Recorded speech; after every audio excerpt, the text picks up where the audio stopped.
తరగతిలో చదువుతున్నాను. ఈరోజు మన బుర్రకథ ప్రదర్శన చూడబోతున్నాం. యంత్ర కళారూపాల పట్ల అభిరుచి పెంచుకొని ఆదరించాలని బుర్రకథ వంటి కళారూపాల వల్ల మనకు ఎన్నో ప్రయోజనాలు ఉన్నాయి.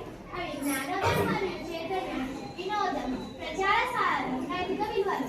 గ్రామీణ ప్రాంతాలలో కుటుంబాలలో ఉన్న బాలికలను ఇంటికే పరిమితం చేసి విద్యకు దూరం చేస్తున్నారు. వారికి కూడా చదువుకోవాలనే కోరిక ఉంటుంది. ఇట్టి వారికి ప్రోత్సాహం కలిగిస్తే వారు కూడా చదువుకొని ముందరికి వేస్తారు. అలాంటి ఒక సీతకథను విందాం. ఈ బుర్రకథలో ఉన్న పాత్రలు. అందరికీ శుభోదయం. నా పేరు వైష్ణవి, నేను కలుగురాను. అందరికీ శుభోదయం. నా పేరు లక్ష్మి, మంతను. అందరికీ శుభోదయం. నా పేరు శ్రీనిధి, నేను వంతను. ఇక బుర్రకథ ప్రదర్శనను మొదలు పెడదాం. జయము జయము మన భారత మాతకు, జయము దిగ్విజయము. చదువులనిచ్చు సరస్వతి తల్లి చల్లగా చూడమ్మా. తిరులనిచ్చు శ్రీ మహాలక్ష్మి కరుణ చూపవమ్మ. శత్రు వినాశం చేసే దుర్గా దేవియవమ్మ.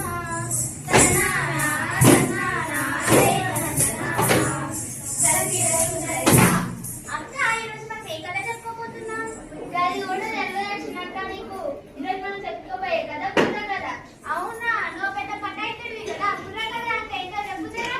ఏదో దాని అభిమానం. బుర్రున్నాడు బుర్రలేనలకు చెప్పే కథను బుర్ర కథ అంటారు. ఇంతకు మీ అందరికి బుర్రున్నదా? ఉంది. మనందరికి బుర్రుంది కాబట్టి మన బుర్ర కథ మీకు వచ్చిర్రు. ముందైతే మీ ఇద్దరికి బుర్రున్నదా? బుర్ర కథ అంటే జానపద కళారూపాల్లో ఎంతో ప్రాచుర్యం పొందిన కదా బుర్ర కథ. ఓ అవునా అక్క, ఈరోజు బుర్ర కథలో మనం ఏ కథ చెప్పుకోబోతున్నాం అక్క? ఏ కథనే ఇప్పుడు చెప్పుకునేదే కదా. మన మహారాజు కథ, రామ కథ, లవకుశల కథ, మరాఠీల కథ, సీతమ్మ కష్టాలు. పేద ఎప్పుడు చెప్పుకునేది ఇంకా చెప్పుకుంటాం. ఏంటక్క కావాలి పాత చింతకాయ పచ్చడి అయిపోయింది కదా, కొత్త కథ చెప్పరాదా? ఏంటే పాట అంటే రొతగా ఉందా? అయితే పాత గ్లాస్ వస్తువులు అన్ని తీసి బయట పాలేస్తావా? ప్రతి ఒక్కరికి ఇదో ఫ్యాషన్ అయిపోయింది. ఇప్పుడు కొత్త నడుస్తున్నారని కొత్త పాత్రలోనే అదే పుట్టింది తిక్కసన్నసి. అదే రేపు నేనేమన్నానని కరెంట్ షోట్లని కాఫీలకు గద్దరుతున్నావు. పాత అంటే రోజని నన్నానా? కాలం మనం ఇంకా పాత రోజు బతుకుతున్నామా? ఎలక్ట్రిక్ దీపాలు పోతే నాలుగు దీపాలు పెట్టుకున్నామా? బస్సులు రైలు కొత్తగా ఎద్ద బండ్ల మీద ప్రయాణిస్తున్నామా? మీరు ఇట్లా లొల్లి పెట్టుకుని రసవాలు చేయకండి. చిన్న చిన్న అన్నట్ల మనం రుచి కొత్తగానే చెప్పుకుందాం. చాలే, ఈ రోజు మనం చెప్పుకోబోయే కదా సీత ఇస్తాను. ఇది పేద ఇంటిలో పుట్టి పెరిగిన పైడి బొమ్మ కదరా. చదువు సందలో పేరు పొందిన చక్కనమ్మ కదరా. ఓటమిలకు పోరాడే ఒక వీర బాల కదరా. 10 మందికి ప్రేరణనిచ్చే ఒక వర్తమాన కదరా.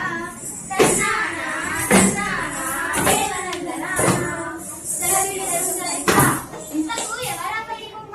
ఏం కదా అక్క? అయ్యలారా అమ్మలారా, రామపురం అనేది ఒక పల్లెటూరు. ఆ పల్లెలో శివయ్య గౌరమ్మ అనే పేద దంపతులు ఉన్నారు. ఆ దంపతుల్లో కలిగిన తొలి సంతానమే సీత. సీతను బడికి పంపాలా వద్దా అనుకుంటుండగానే వారికి మరో పిల్లవాడు పుట్టాడు. సంతానాన్ని ఇక్కడికి ఆపేద్దామా వద్దా అని మొదలు పడుతుండగానే వారికి మరో కూతురు పుట్టింది. ఆలస్యం అమృతం విషయం అంటే ఇదేనేమో. నువ్వు జర నోరు మూస్తావా ముయ్యవా? నోరు మూస్తే కాలం పోయిందక్క. ప్రశ్నించేవాడే ఉత్తముడు, మాట్లాడేవాడే మంచోడు. మరి తర్వాత లొల్లి పెట్టుకొని తర్వాత కలగండి. ఊటగలమని తల్లిదండ్రులకు పాటలు ఎక్కువాయే. పంటలు పండగ బొట్ట నిండక కష్టం ఎక్కువాయే. కుటుంబ భారం కుంగదీయక తల్లడిల్లినారు. భార్యాభర్త కూలి నాలిక బతుకు తీర్చినారు. ఇంతకు సీత పనికి పోయిందా లేదా అక్క? లేదు చెల్లెల. అమ్మ నాయన పనికి పోతే తమ్ముడిని చెల్లెని ఆడించడానికి ఆమె ఇంటికి అంతమైపోయింది. గదేందక్క, పిల్లలు బడిలో పెద్దలు పనిలో సంగతి మనకు తెలియదా? 16 ఏళ్లలో పిల్లలు పనిలో పెట్టకూడదని చట్టాన్ని వాళ్ళు ఎందుకు పట్టించుకోలేదు? చట్టాలు అమలు చేయడం మాత్రమే ఏ ఒక్కరి బాధ్యత అంటున్నంత కాలం ప్రజల్లో మార్పు రాలే చెల్లెల. ఇంతకు మా చిన్నారి సీతమ్మ ఏమేం పనులు చేసేదక్క? ఇంటి పనులు చేసారా? సరే. వంట పని చేసారా? సరే. వీడిలో చుట్టారా? సరే. పత్తి చేలకి పోయారా? సరే. బొబ్బొత్తిలా బతకాయరా? సరే. వినరా సోదర చదువుల తల్లి తర్వాత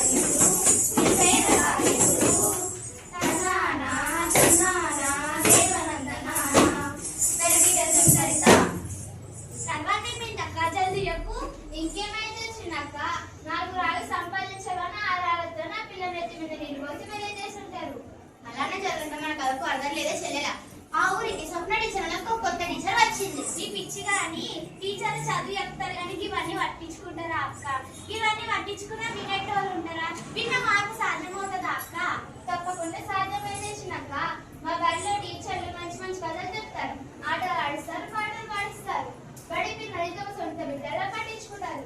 అవును చెల్లెల, స్వప్న టీచర్ కూడా అటువంటి టీచరే. టీచర్ ముందుగా ఊర్లోకి రాగానే చేసిన పని బడి ఉన్న పిల్లలు బడికి వెళ్తారా రానా అని తెలుసుకొని వెళ్ళని వాళ్ళ ఇంటికి ఒక్కొక్కరింటికి వెళ్తూ శివయ్య దంపతుల వాళ్ళ ఇంటికి కూడా వెళ్ళింది. అయితే గమనించిన గౌరమ్మ సీత ఎంతో దాచిపెట్టి మా ఇంట్లో వాళ్ళు ఎవరు లేదని చెప్పింది అక్క. నువ్వు ఎంతో ఇంచకే చెల్లెల అందుకు అక్క చెప్పింది నేను. చిన్న చెల్లి ఊహించింది నిజమే. గౌరమ్మ సీతను ఇంట్లో దాచిపెట్టి మా ఇంట్లో అలాంటి వాళ్ళు ఎవరు లేరని చెప్పింది. అయ్యో అప్పుడు ఏమైందక్క? స్వప్న టీచర్ ముందుగా శివయ్య దంపతుల వాళ్ళ ఇంటికి రాగానే శివయ్య దంపతులకు కొన్ని మంచి మాటలు చెప్పింది. ఏమని చెప్పింది అక్క? భారతీయుడా బాల బానుడ వినవయ్య వీణుల విందుగా తెలుసుకోవయ్య శ్రద్ధను ముందుగా. భారతీయుడా బాల బానుడ వినవయ్య వీణుల విందుగా తెలుసుకోవయ్య శ్రద్ధను ముందుగా.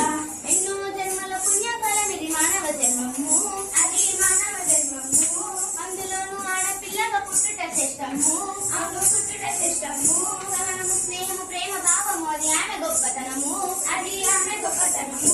ఆ గొప్పను కలిగిన ఆడపిల్లను చక్కగా పెంచాలి, బహు చక్కగా పెంచాలి. అప్పుడే ఇల్లు ఊరు దేశం అభ్యున్నతి పొందు. అభ్యున్నతి పొందు. అట్టి బాలికల నడిచిపెట్టట అన్యాయమగును, అంటే అన్యాయమగును. భారతీయుడా బాల బానుడ వినవయ్య వీణుల విందుగా తెలుసుకోవయ్య శ్రద్ధను ముందుగా. అక్క అక్క తర్వాత ఏమైందో నేను చెప్తా. ఆ మాటలను లోపల నుంచి విన్న సీత బయటికి వచ్చి మీ చదువుకుంటానంటుంది కదా. అవును చెల్లెల, సీతనే కాదు స్వప్న టీచర్ మాటలకు ప్రభావితులైన తల్లిదండ్రులు కూడా సీతను బడికి పంపడమే మంచిదన్న సంగతి నిర్ణయించుకుని సీతను టీచర్ వెంట పంపారు. అంటే ఏంటి అందరు మా చిన్నక్కలా ఉంటారా ఏంటి? అంటే ఏమంటున్నావే? నువ్వు రాజుకంటే గొప్పదాని అక్క. ఈ కథ రాని నీ సంగతి చూస్తా. సరే సరే చదువు గాని పెద్దక్కకు చదువు ముందు పోకపోక కట్టుకుపోయి సీత చక్కగా చదువుకున్నదా లేదా? ముచ్చట గురించి నువ్వే చెప్పాలా? పొట్ట తిరిగితే అక్షరం ముక్క రాదు బయటికి. ఇట్లా తల్లి పట్టుకోకండి. ముందైతే సీత ఇట్లా చదువులో చెప్తా వినండి. అక్షరమాల నేర్చరా సై, తెలుగును చక్కగా చదివరా సై, లెక్కలు చక్కగా చేసరా సై, ఎక్కలను నేర్చరా సై, పరిసరాల విజ్ఞానము సై, పక్కగా గ్రహించరా సై, తదిక్కుతో ఏది చదివినా ఏది రాసినా ఎదురు లేదు తనకు. అందరిలోనూ అన్నిటికన్నా ముందు నిలిచెదుగుతూ ఆమె తల్లిదండ్రులు గమనించిన పాఠశాల ప్రధానోపాధ్యాయులు కూడా ముగ్ధులై ఏడాది గడవకుండానే తనను 5వ తరగతిలో చేర్పించారు. చూడు చదివితే కంట చదవాలా. నువ్వే నన్ను వెక్కిరించిన అవసరం లేదు. నేను 1వ తరగతి ఉండగానే పెద్ద పెద్ద లెటర్స్ అయినా తెలుసా? నువ్వా లెటర్సా? ముఖం ఎప్పుడైనా అద్దంలో చూస్తున్నావా? రోజు చూసుకోవడానికి ఉంటే కదా మా నాయనమ్మ కూడా ముద్దు పెట్టుకుంటది. ఏ బాలేనా? ఏమంత లేదు కానీ ఏం చదివో చెప్పు కదా. లెటర్స్, పెద్ద లెటర్స్. ఆ పెద్ద పెద్ద లెటర్సే ఓ 2-3 చెప్పు. 2-3 కాదు 26 చదివినా. చెప్పలేనా? చెప్పమంటావా? అయితే విను.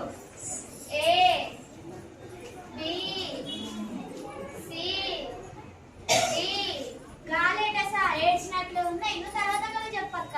తర్వాత ఏముంది చెల్లెల, సీతకు ఎదురు లేకుండా పోయింది. సరిగ్గా ఏడో తరగతి కూడా పూర్తి చేసింది. సరిగ్గా అదే సమయంలో ప్రమోషన్ మీద చెల్లెలారా, నేను ఇంత మంచిగా కథ చెప్తుంటే మీరు అక్కడ మీ పాటి మీరు కొట్లాడతారంటే చెల్లెనే కొట్టిందక్క ముందు చిన్నక్క కొట్టిందక్క. లేదక్క చెల్లెనే కొట్టింది. చిన్నక్కనే కొట్టి ఆ పని మీరు అల్లి ముందర కదా వినండి. సరే అక్క. సరిగ్గా అదే సమయంలో స్వప్న టీచర్ ప్రమోషన్ మీద బదిలీ అయి వేరే ఊరికి వెళ్ళింది. అయ్యో అప్పుడు ఏమైందక్క? సీత చదువు ఆగిపోయిందా? లేదు చెల్లెల, స్వప్న టీచర్ సీత మనసులో చదువు బీజాలు బలంగా నాటింది. స్వప్న టీచర్ బదిలీ అయి వేరే ఊరికి వెళ్ళినా కూడా ఉన్న ఊళ్ళో పైసల్లోకి అవకాశాలు లేకపోయినా పట్టణం పోయి స్కూల్ చదివి కాలేజీలో ఇంటర్ పూర్తి చేసి డిగ్రీలో చేరింది. ఎందుకక్క ఇంజనీరింగ్ లో సీటు దొరకలేదా? అలా కాదు చెల్లెల, తను మాత్రం హాయిగా చదువుకొని హాయిగా బ్రతకాలని సీత అనుకోలేదు. సీత లాంటి ఆడపిల్లను బాగుపరచాలని ఏ కలెక్టర్ గాను నాయకురాలుగాను అవ్వాలని గట్టిగా నిర్ణయించుకున్నది. మరి కొంచెం చదవాలంటే ఏం చేయాలక్క? చదవాలంటే దున్నపోతులా తిని మన్నుపోతులా వండడం ముందు మానేయాలి. అక్షరాలు ముద్రాడలోనే కదా చెల్లి నడిచేది. ఈ మాటలకేం తక్కువ లేదు. నువ్వు తర్వాత కదా చెప్పక్క. తర్వాత ఏముంది చెల్లెల, డిగ్రీలో పోటీ పరీక్షలో విజయం సాధించి మండల అభివృద్ధి అధికారిగా ఎంపికైన సీతక్క. అవునక్క, సీత ఇష్టాలన్నావు కదా, అవేమో చెప్పు. మరి నా ఇష్టాలు నీ ఇష్టాలు కథ అయిపోయిన తర్వాత తీరిగా కూర్చొని చెప్పుకుందాం. సరే సరే, నువ్వు ఉంటావు కదా, వింటావు కదా. ముందు పెద్దక్క చూడరాదుబాయి అరే చూడరాదుబాయి అన్నిటిలోనూ అవకాశాలను కల్పించాలోయి చక్కగా కల్పించాలోయి చదువులనైనా పదవులనైనా సమానమేనోయి వాళ్ళు సమానమేనోయి వాళ్ళలోని ప్రతిభను నీవు గౌరవించబోయి గౌరవించబోయి తరిగిన చాలా మంచిగా చూపించాక ఈ చదివితే ఎవరిలో నేను ఖచ్చితంగా మార్పు వస్తుంది. ముందు నీ సంగతి చెప్పు. నేను కూడా ఇక్కడ నుంచి అందరితో కలిసిమెలిసి ఉంటాను. పెద్దగా చెప్పిన మాట వింటాను. నువ్వు చాలా మంచి అమ్మే చెల్లెల సీతక్క లాంటి వారు ఊరికొకరున్న ఈ దేశం తొందరగా బాగుపడుతుంది. అవును చెల్లెల సీతక్క లాంటి ఆడపిల్లలు తమను తమ దేశాన్ని బాగుపరచాలని కోరుకుంటూ కలను ముగిద్దాం. మంగళం మన భారత మాతకు మంగళం జయ మంగళం మంగళం తెలంగాణ తల్లికి మంగళం జయ మంగళం మంగళం మన రుద్రమదేవికి మంగళం జయ మంగళం మంగళం ఆదర్శ మహిళలకు మంగళం జయ మంగళం ప్రదర్శనలో సీతక్కలను ఆడపిల్లల పట్ల వీక్ష లేకుండా ప్రోత్సహిస్తే అన్ని రంగాల వారు రాణిస్తారు. స్త్రీ విద్య కుటుంబానికే కాక ప్రపంచానికి కూడా వెలుగునిస్తున్న వంశీల ద్వారా తెలుసుకున్నారు. ధన్యవాదాలు.